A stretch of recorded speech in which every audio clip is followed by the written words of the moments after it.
श्री स्वामी समर्थ मित्रांनो, शेवटच्या गुरुवारी उद्यापन कसे करावे, कधी करावे? एकादशी आहे तर उद्यापन करावे का? किंवा मग मासिक पाळी, सुतक, विटाळ किंवा मग बाहेर गावी जाणार असाल तर काय करावे? एकादशी दिवशी नैवेद्य दाखवला तर चालतो का? एकादशी आणि गुरुवार दोन्हीही उपवास असतील तर उपवास कधी सोडावा? या सर्व प्रश्नांचे उत्तर आपण या व्हिडिओमध्ये पाहणार आहोत. श्री स्वामी समर्थ. नमस्कार सर्वांना, आपल्या चॅनेलवर तुमचे मनापासून स्वागत आहे. मार्गशीर्ष महिना सुरू झाला आणि आपले 2 गुरुवार उपवास देखील झालेले आहेत. 24 डिसेंबरला चौथा गुरुवार असून या महिन्यामध्ये 4 गुरुवार पडलेले आहेत. त्यातले 2 गुरुवार आपल्याकडून झालेले आहेत. चौथ्या गुरुवारी तर एकादशी आहे, म्हणून सर्वांनाच हा मोठा प्रश्न पडलेला आहे की उद्यापन कधी करावे? एकादशी आली आहे तर मग त्या दिवशी उपवास सोडावा का आणि देवीला नैवेद्य दाखवावा का, किंवा मग उद्यापन करावे का? हा प्रश्न सर्वांना सतावत आहे. एकादशी दिवशी देवांना नैवेद्य दाखवला जात नाही, कारण एकादशी भगवान श्रीहरी विष्णूंना समर्पित आहे. म्हणून एकादशी दिवशी उद्यापन करावे का, असा सर्वांना पडलेला प्रश्न आहे. जर कोणी चौथ्या गुरुवारी बाहेर जाणार असेल तर त्यांनी काय करावे, किंवा मासिक पाळी आली असेल त्यांनी काय करावे, या सर्व गोष्टी आपण या व्हिडिओमध्ये पाहणार आहोत. व्रताचे उद्यापन करणे हे फार गरजेचे आहे. जर तुम्ही व्रत केला असेल तर ते उद्यापन कधी करावे हे आपण पाहणार आहोत. आपण मागच्या वर्षी अमावस्येच्या दिवशी उद्यापन केलं होतं, तर यावर्षी तुम्ही एकादशीला सुद्धा उद्यापन करू शकता. असं कुठेही दिलेलं नाही की मार्गशीर्ष महिन्याच्या व्रताचा उद्यापन एकादशीला चालत नाही. आता सगळ्यात महत्त्वाचं की एकादशी देवाचा उपवास असतो, मग एकादशी भगवान श्रीहरी विष्णूंची या दिवशी सेवा केली जाते, पण सत्यनारायण केले जात नाही. जर तुम्ही माता लक्ष्मीचा उद्यापन करू शकता तर एकादशी दिवशी तुम्ही उद्यापन करू शकता. जर तुमची इच्छा असेल तर. आता समजा एखाद्या व्यक्तीचा एकादशीचा उपवास पण असतो आणि मार्गशीर्ष गुरुवारचा उपवास पण असतो. अशा महिलेने पौष महिन्याच्या पहिल्या गुरुवारी तुम्ही उद्यापन करू शकता. शेवटच्या चौथ्या गुरुवारी जर तुमचे एकादशीचे व्रत असेल तर तुम्ही शुक्रवारी उपवास सोडायचा आहे. गुरुवारी रात्री उपवासाचेच काहीतरी गोड किंवा मग फळ खायचे आहे आणि शुक्रवारी एकादशी आणि गुरुवार दोन्ही उपवास सोडायचे आहेत. कारण भगवान विष्णूंना एकादशी समर्पित असल्यामुळे एकादशीचे अर्धे व्रत करत नाही. म्हणजेच आपल्याकडे म्हणतात की एकादशी लंगडी करत नाही, तसेच त्यामुळे एकादशीचे व्रत रुजू होत नाही. म्हणून एकादशी दिवशी संध्याकाळी उपवासच काहीतरी खाऊन शुक्रवारी उपवास सोडायचा आहे. आता काही जणांचे काय असते की मार्गशीर्ष महिन्याचा व्रत हे मार्गशीर्ष महिन्यातच त्याचा उद्यापन करायचं असतं, तर असं काहीही नसतं. उगीच काहीतरी अशी समजूत चुकीचे आहे. बऱ्याच महिला असं म्हणतात की मार्गशीर्ष महिन्याच्या गुरुवारचा व्रत मार्गशीर्ष महिन्यातच त्याचा उद्यापन देखील करायचा असतं. पण एखाद्या गुरुवारी अडचण आली तर काहीही हरकत नसते.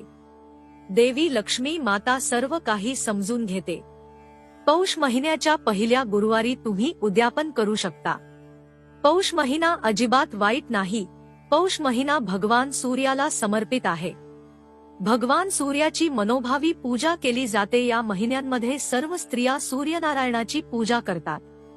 मनोभावे सूर्यनारायणाचे रविवारचे व्रत देखील करतात. त्यामुळे पौष महिन्याला वाईट समजू नका. तुम्ही पौष महिन्यातील पहिल्या गुरुवारी व्रताचे उद्यापन नक्कीच करू शकता. जर तुमचे एकादशीचे व्रत असेल किंवा मासिक पाळी आली असेल किंवा शेवटच्या गुरुवारी तुम्ही काही कारणाने कुठे बाहेर जाणार असाल तर पौष महिन्यातील पहिल्या गुरुवारी उद्यापन नक्कीच करू शकता. जर मार्गशीर्ष महिन्यात काही कारणाने तुम्हाला उद्यापन करणं जमलं नाही तर पौष महिन्याच्या पहिल्या गुरुवारी तुम्ही उद्यापन केलं तरी देखील चालेल. काही महिलांचा प्रश्न असा असतो की 3ऱ्या गुरुवारी उद्यापन करू का, कारण चौथ्या गुरुवारी मला कुठेतरी बाहेर जायचं आहे, काही कारणांनी माझं काम आहे, असा त्यांचा प्रश्न असतो. अशा महिलांसाठी त्यांनी सरळ पौष महिन्यातील पहिल्याच गुरुवारी उद्यापन करावे. चौथ्या गुरुवारी जर तुम्ही बाहेर जाणार असाल तर त्या दिवशी पूजा नाही मांडली तरी फक्त उपवास तरी नक्की करावा। आणि पौष महिन्यातील पहिल्या गुरुवारी 7 कुमारिकांना बोलवून उद्यापन करावे। 7 महिलांची ओटी भरावी, त्यांना काहीतरी गोडधोड खायला द्यावा, केळीचा फळ द्यावं, व्रताची पुस्तिका देऊन यथाशक्ती उद्यापन करावे।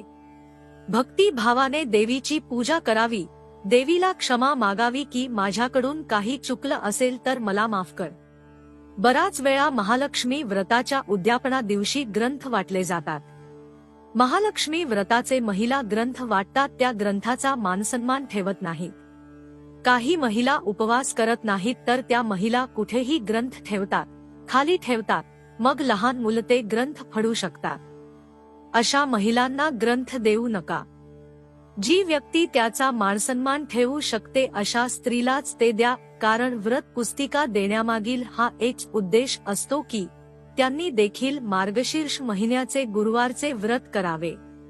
परंतु जर त्या व्रत पुस्तकाचा मानसन्मान राहणारच नसेल तर तुम्ही अशा व्यक्तींना व्रत पुस्तिका देऊन काय उपयोग, कारण ते असे पुस्तक देऊच नका। त्यांनी देखील मार्गशीर्ष गुरुवारचे व्रत करावे म्हणून हे व्रत पुस्तक द्यायचे असते। परंतु व्रत पुस्तकाचा मानसन्मान राहणारच नसेल तर अशा व्यक्तींना पुस्तक देऊ नका। जर गुरुवारचा उपवास असेल, जर तुम्हाला एखाद्या व्यक्तीने शेवटच्या गुरुवारी उद्यापन दिवशी जेवणासाठी बोलावलं आहे तर त्यांच्या घरी जावा आणि जेवण करा। असं अजिबात मनात घेऊ नका की माझा उपवास मी माझ्याच घरी सोडणार आहे आणि आज, कारण तुम्ही लक्ष्मी स्वरूपात त्यांच्या घरी जाणार असता। हा मान मिळायला देखील खूप भाग्य लागत, म्हणून महिलांनी कृपया असं करू नये। जर कोणी तुम्हाला जेवण्यासाठी बोलावलं तर नक्कीच जावा, परंतु जर तुम्हाला खरंच त्रास होत असेल, सतत खान जमत नसेल किंवा जास्त गोडधोड जमत नसेल आणि पित्ताचा त्रास होत असेल तर तुम्ही तसे सांगू शकता। परंतु असा अजिबात करू नये की कोणी तुम्हाला बोलावलं आहे आणि तुम्ही नाही म्हटलात की माझा उपवास मी माझ्या घरी सोडणार आहे, तर असं अजिबात करू नका। तुम्ही तुमच्या देवीला नैवेद्य वगैरे दाखवा आणि त्यांच्या घरी जेवण करू शकता। महत्त्वाचं सांगायचं म्हटलं तर या दिवशी तुमच्या घरी कोणतीही स्त्री आली तर तिला अन्नदान करा, मानसन्मान करा। मग ती वयोवृद्ध स्त्री असेल किंवा मग विधवा स्त्री असेल तरीही तिचा मानसन्मान करा, तिला गोडधोड खायला द्या, कारण या दिवशी देवी लक्ष्मी कोणाच्याही स्वरूपात येऊ शकते, म्हणून प्रत्येक स्त्रीचा मान ठेवा। काही जणांचं असं म्हणणं असतं की मार्गशीर्ष गुरुवारचे उद्यापन मार्गशीर्ष महिन्यातच करायचे असते, पण असं अजिबात नसते। तुम्ही एखादा गुरुवार राहिला तर पौष महिन्यात देखील उद्यापन करू शकता। व्रत आणि उपवासामागील कारण एकच आहे की मार्गशीर्ष महिन्यात देवीच्या सात्विक लहरी पृथ्वीवर जास्त सक्रिय असतात, म्हणून मार्गशीर्ष महिना अतिशय महत्त्वाचा असतो। मार्गशीर्ष महिन्यामध्ये महालक्ष्मीची जास्तीत जास्त आपल्याकडून सेवा घडावी आणि ते आपल्यावर प्रसन्न होऊन आपल्या घरामध्ये कायमचे वास्तव्य करावे, यासाठी महालक्ष्मीची मनोभावे सेवा करा, जास्तीत जास्त आई लक्ष्मीची सेवा करा। देवी लक्ष्मी सर्व समजून घेते। कधी कधी काय होतं की शहरामध्ये जास्त बायका नसतात, मग उद्यापनासाठी 7 बायका मिळणे सुद्धा खूप कठीण होऊन जाते। तुमच्या घरी एक जरी सवासीन असेल, तुमच्या ओळखीचे असेल, तर फक्त तिलाच बोलवले तरी चालेल, किंवा मग तुमचे एखादी मैत्रीण असेल तर तुम्ही तिचा मानसन्मान करा, तिला जेवण्यासाठी बोलवा, तिचीच ओटी भरा आणि मनापासून उद्यापन करा। देवी सर्व काही मानून घेते। उद्यापनाच्या दिवशी नक्कीच तुम्हाला जेवण बनवायला पाहिजे। सुवासिनींचा मानसन्मान करून त्यांना पोटभर जेवू घाला, यामुळे आपल्यावर माता लक्ष्मी आणि माता अन्नपूर्णा दोघीही खुश होतात। त्यांच्या कृपेने घरामध्ये कधीच कशाचीच कमतरता भासत नाही, अन्नधान्य भरपूर राहते। उद्यापना दिवशी सुवासिनींचे उष्टे ताट आपल्या घरात पडलेच पाहिजे आणि ते आपल्या हातून उचलले गेले पाहिजे, असं पूर्वीपासून सर्वजण म्हणत आलेले आहे। 1, 2, 5, 7 तुम्हाला जमेल तेवढे यथाशक्ती तुम्ही सुवासिनींना जेवण देऊ शकता. एक सुवासिनीने जेवण घातलं तरी सुद्धा चालेल. यांची एकादशी नाही त्यांनी उद्यापन केलं तरी चालेल. जर मासिक धर्म आला असेल किंवा मग कशाचा विटाळ आला असेल, सुतक असेल तर त्याच्यामधून बाहेर निघायला 10 ते 12 दिवस जातातच. मग तुम्ही मांडणी वगैरे करून चालणार नाही, फक्त उपवास करायचा आहे. तुम्ही देवीची सेवा करावी. नामस्मरण करू शकता, उपवास पण करू शकता. मनोभावे तेवढे देखील पार पाडा आणि काही अडचणींमुळे जर आपल्याला हे करणे जमत नसेल तर उगीच मनामध्ये काहीही आणू नका.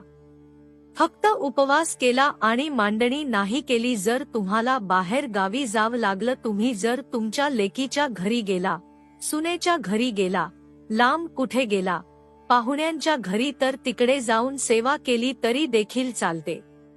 फक्त सेवा करणं महत्वाचं आहे. आणि पौष महिना म्हणजे कोणताच महिना वाईट नसतो. पौष महिना देखील अत्यंत चांगला महिना आहे. तुम्हाला जर एकादशी दिवशी व्रताचे उद्यापन करावेसे वाटत नसेल तर तुम्ही पौष महिन्याच्या पहिल्या गुरुवारी उद्यापन करू शकता. तर मित्रांनो, व्हिडिओ आवडला असेल तर व्हिडिओला लाईक करायला विसरू नका. तसेच व्हिडिओ लाईक करून कमेंटमध्ये जय माता लक्ष्मी टाईप करा. व्हिडिओ शेवटपर्यंत पाहिल्याबद्दल मनापासून आभारी आहे. जय माता लक्ष्मी. श्री स्वामी समर्थ. जय जय स्वामी समर्थ. जय श्री माता लक्ष्मी. धन्यवाद.